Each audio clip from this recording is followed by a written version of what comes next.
Hi, this is Anna, and this is Check It at the Round Table, where we discuss movies, books, music, and stuff. Today we're discussing My Tooth, Your Love, Episode 2 of the Taiwanese BL drama series. This series is available on Viki Rakuten if you want to go check it out. It also has subtitles in multiple languages. So, Episode 2.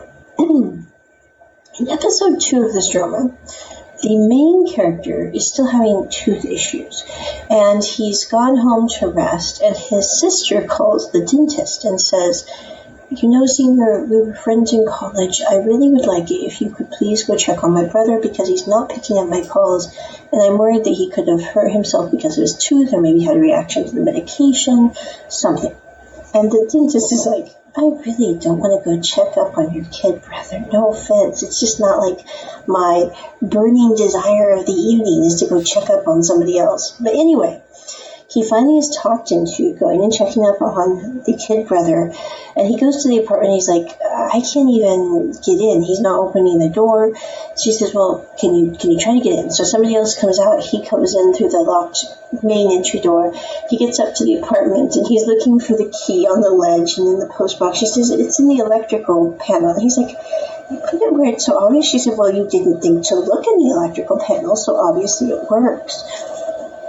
So anyway, he finally gets into the area that the main part of the house, which it's a really cool house. I mean, no offense, I love the layout of the houses in dramas. So I'm like, the house is really cool. He walks in, kind of looks around. There's nobody in the main part of the house. So he then goes to the kid brother's bedroom. That's being very noisy right now. But anyway, why it's noisy? Okay. So he walks in and the kid brother is literally covered with tons of these stuffed animals. And he also has earplugs in his head. So the doctor removes some of the stuffed animals, makes sure that he's breathing, puts the stuffed animals back, trips over some stuff, his earbud falls out, and he leaves the apartment. Well, the next morning, kid brother wakes up, and he's like, "Someone was in the apartment.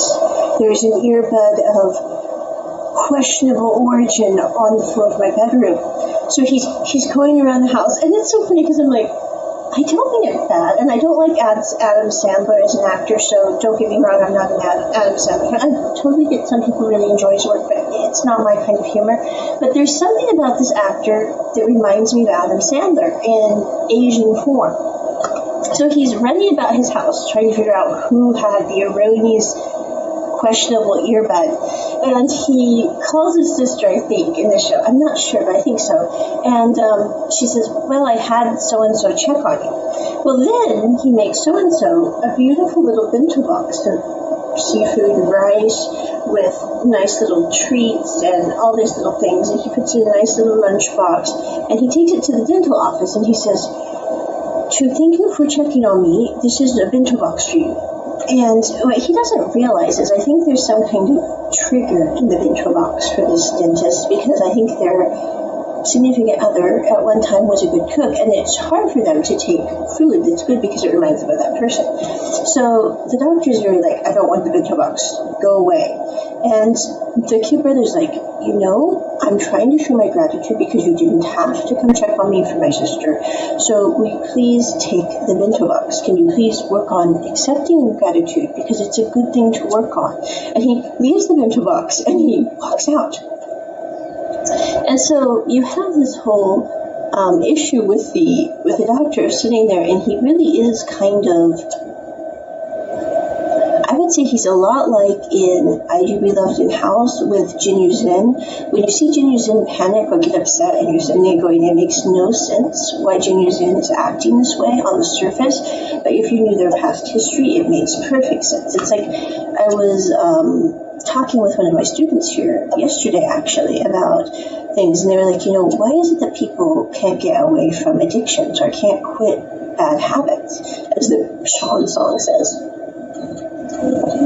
I don't think it's so much a case of not knowing that something is bad for you. I think, everybody knows that, like, smoking excessively or drinking excessively is not going to be good for their health. But I said, it's not so much that they don't know that fact, it's the fact that they don't realize that it can be good without that substance in life. It's that they sit there and go, well, maybe I'll be one of the few that isn't affected. And in the same way, I think, why do I say so much? I gotta work on that. But anyway, when someone like the doctor comes out of a really bad relationship, it's hard for him to interact with people even on a basic level in a good way because he's panicking from his past experiences. So when he gets something as seemingly harmless as someone being grateful and giving him a bento box, he panics and comes off as a really atrocious jerk, even though he's not. So I think, the balance here is hard to maintain. Also in this episode, we have, I think it's the other bartender who is played by Alex, I can't think of his name. Anyway, he's a musician, a fabulous musician. He does the song for this series. He's Alex Chu. But anyway, Alex Chu plays his character, and he's at the bar, and he's serving people, getting things around, and there's this younger kid sitting there, and I don't mean bad, he's 19, but he's still a kid. So anyway, he's sitting there at the benches with his two parents for his birthday dinner, I think. Or was it pre-birthday dinner? Anyway, he's sitting there with his parents for dinner, and his parents are like, well, we always support you, we always do everything to make you happy, and he's like, since when?